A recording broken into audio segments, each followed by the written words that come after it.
당연히 바뀌는 건 맞죠. 그렇기 때문에 바뀌어도 여기서밖에 바뀔 수 없는 거죠. 저는 항상 보는 게 충청도의 이 투표. 이 사람들 예측이 안 되는. 그렇지. 항상 자기의 이권을 확실하게 대변하는 투표를 하는 것 같은 느낌이 든단 말이야. 이게 진짜 재밌는 게 서울 경기는 막말로 외지인이 태반이니까 어차피 서울 시민의 정서 이런 건 없어요. 그게 전국 정서의 그냥 짬뽕일 뿐이거든요. 서울 토박이라는 그룹 자체도 3대가 서울 토박이 없거든요. 그렇지. 거의 없어요. 그러니까 전주희 씨 뭐 이런 사람들은 그러니까 근데 500년 제가 토박이.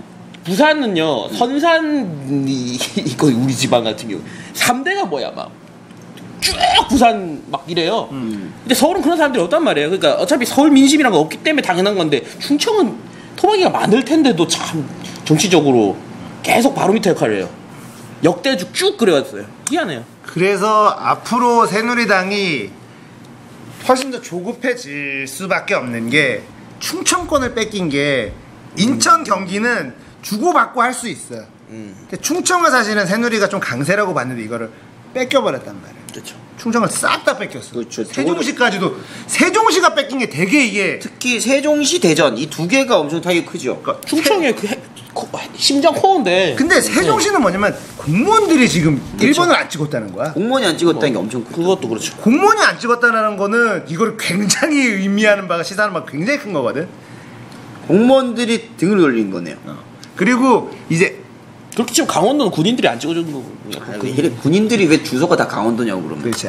아니 병사들 말고. 아니 병서가 더 많은데 그렇게 따지면. 그러니까 그건 세종시는 여기 공무원 인구가 거의 대다수라고 여기는 세종시 같은 경우에는. 이제 공무원들을 때려 박아가지고 도시를 만들고 있는 중이니까. 그래서 여긴 그래. 근데 내가 보는 요 향후 미래 판도가 새정치민주연합이 그나마 맨 밑대가리 합치면 그림이 좋은 게 뭐냐면 안희정이라는 인물 좋고 젊은 네. 재선하고 3선까지 충남도를 하면 돼. 그래서 충청도의 제2의 JP가 안희정이 될 카드가 돼요.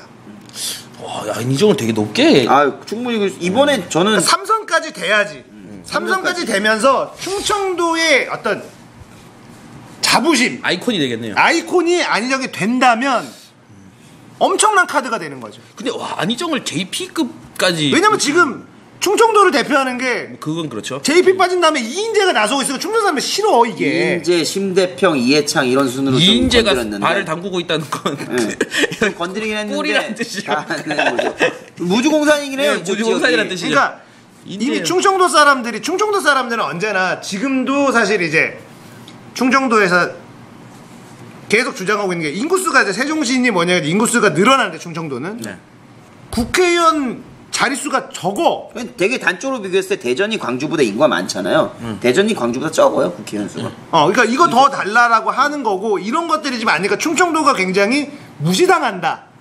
이런 게 있단 말이야. 왜냐면 대권 주자 중에 JP가 있었는데 JP를 밀어줬지 충청도에서 밀어는 줬는데 항상 2인자였고 뭐 캐스팅 보트니 뭐니 이런 소리만 하고 그냥 그 킹메이커 역할밖에 못했다. 김영삼, 김세, 정상도 전라도 여기서 대통령 누가 되네 이러고 있었는데 그렇죠. 그러니까 충청도는 약간 소외받고 무시당했다는 그게 있어요. 그리고 국회의원 수도 사실은 인구 수에 비해서 뭔가 형평성이 안 맞고 상식적이지가 않아. 근데 이제 그걸 바꾸려면 선거구 자체를 아예 다 뜯어 고쳐야 되는데 이게 워낙에 첨예한 이익이 걸렸기 때문에 선거구 건드리기가 쉽지가 않거든. 선거구를 건드린다는 거는 이거 거의 뭐 정권을 바꾸는 수준으로. 네, 그거는 진짜 그런 상황이라서 어쨌든 나는 충남도에서 이번 재선에 성공했고 3선까지 만약에 3선을 압도적인 충청도 사람들, 충남 사람들이 압도적으로 안희정을 3선까지 시켜준다면 그러면은 이제 충청도의 맹주가 안희정이 되는 거지. 충청 사람들이 안희정 그래 너한테 한번 희망을 걸어보겠다. 충청도의 자존심을 살릴 정치인으로 이게 가능하다는 거야. 이 시나리오가 충분히 가능합니다. 사실 안희정 같은 경우에는 같이 지난 지방선거에 나왔던 이광재, 김두관 3명과 거의 같이 갔단 말이에요. 그 중에 2명 떨어져 나갔죠.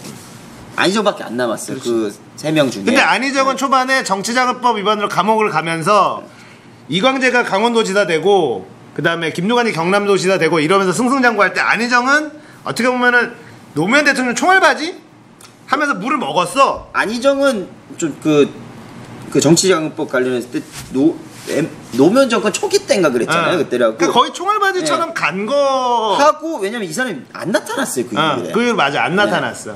근데 이광재는 그 당시 강원도지사 할 때 이미 박연차 게이트 걸려 있었어요. 그거 할 때부터. 그래가지고 사실상 날아갈 거라는 게 좀 확정적이긴 했었어요. 이광재는. 김두관은 뭐 지가 발로 찬 거니까. 그렇지. 그래서 이제는 안희정밖에 안 남은 상황이고 충남에서도 이제 왜냐하면 JP에 대해서 봐야 되는데 JP가 마지막에 한번 발악을 한 적이 있단 말이에요.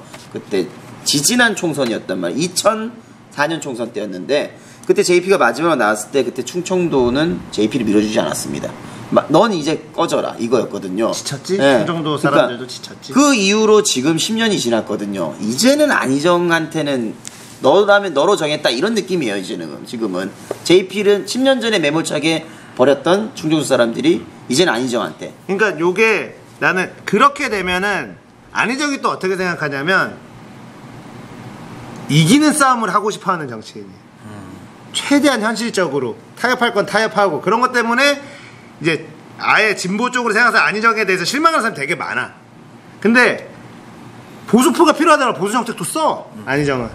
그러니까 어떻게 보면은 색깔이 없는 정치인이고 어떻게 보면은 그게 색깔이죠. 뭐.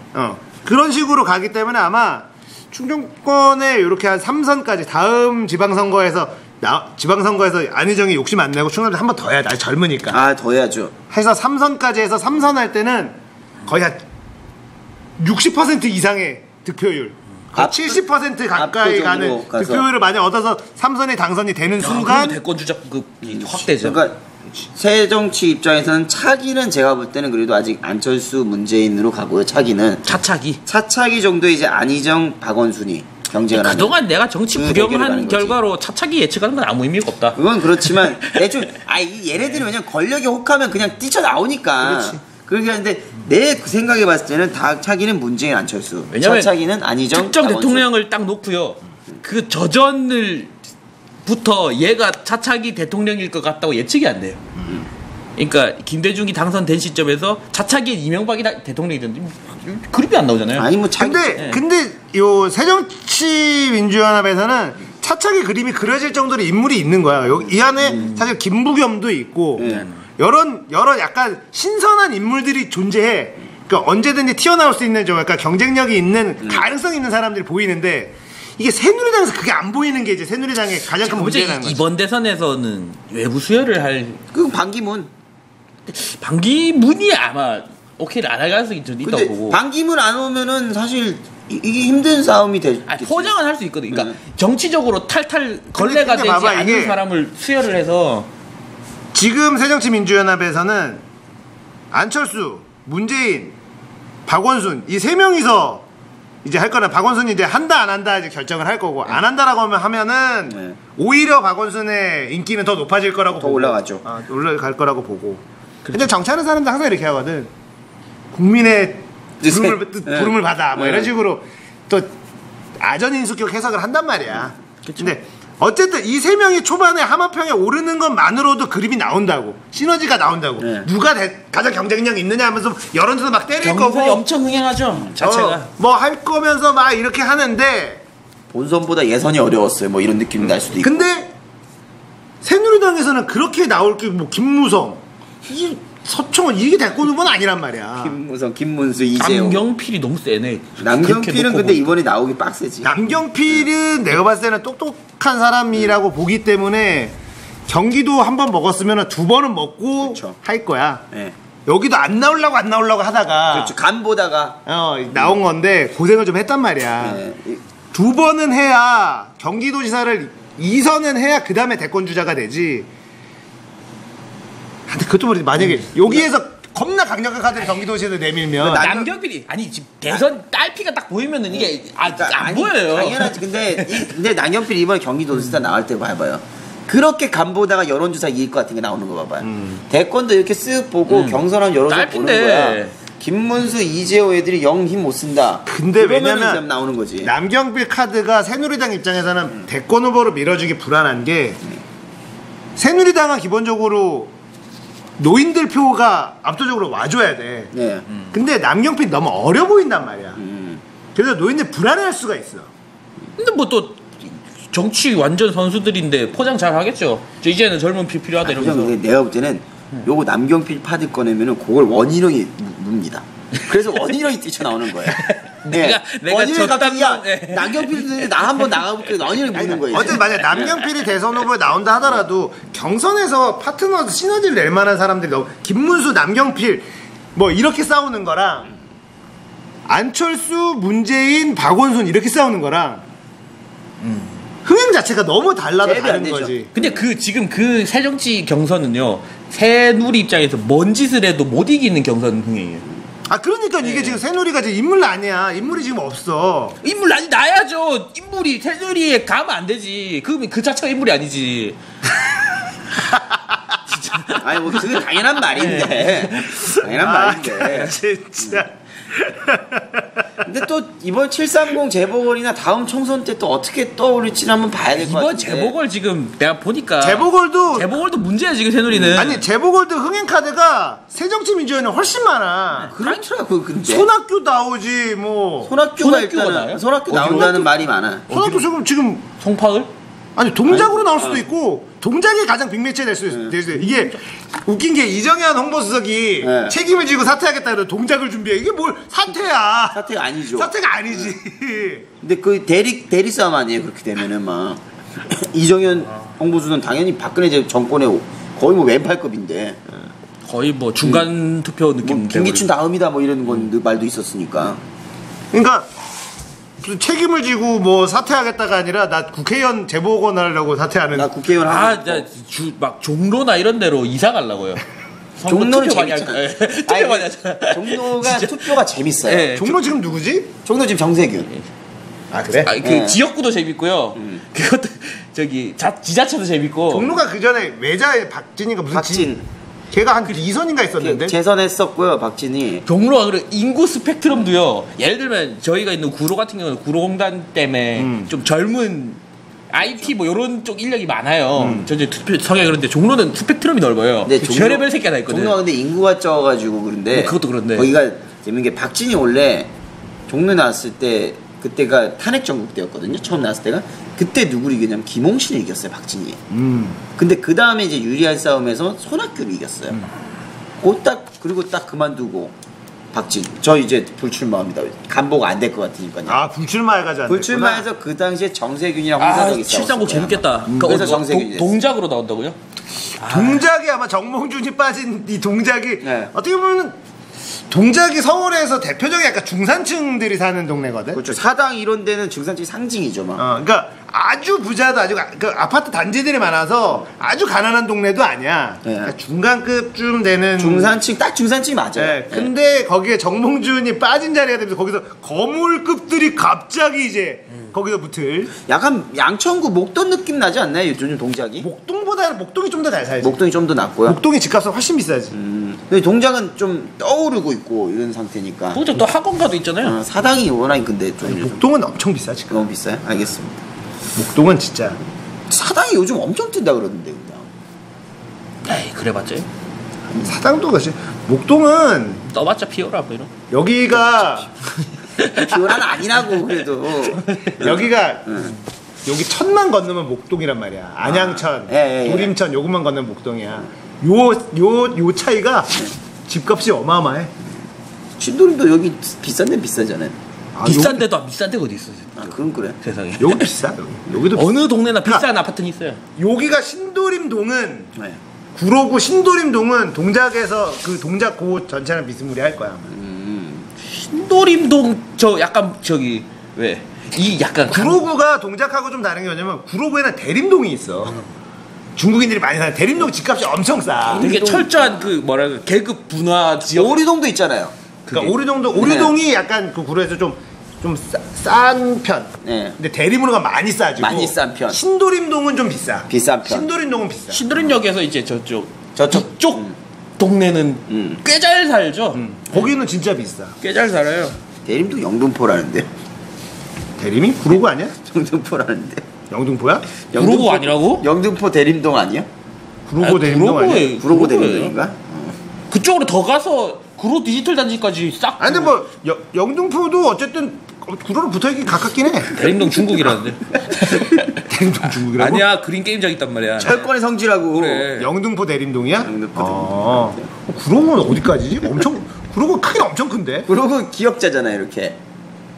이렇게 기억자. 그리고 구로구가 신도림동이 구로구 최북단이에요. 되게 세로로 길어요. 그러니까 이게 기억자라니까 이렇게. 이 기억자 이쪽이 오류동. 네, 저번에 여기가 신도림. 친구랑 대림동에 유명한 양꼬치집이 있다 그래서 거기 갔었는데 거기에만 있는 뭔가 특유의 이상한 그 커피 맥주 이렇게 써 있는 술집이 있어. 예. 커피와 맥주가 공존하는 지하에 있어. 근데 골목을 가는데 계속 있어 그게. 커피 맥주. 커피 맥주가요. 뭐죠 그게? 커피와 맥주. 뭔가 이 동네만의 뭔가 문화인가 보다. 대림만의 문화다. 이거는. 그러니까 에스프레소에 맥주 탄 건가? 그게 아니라 아메리카노처럼? 커피도 팔고 맥주도 파는 거야. 아, 그래요? 그럼 낮에는 카페, 밤에는 술집 뭐 이런 그런 느낌이지. 건 거 같은데 뭔가 거기 이게 문구가 똑같아.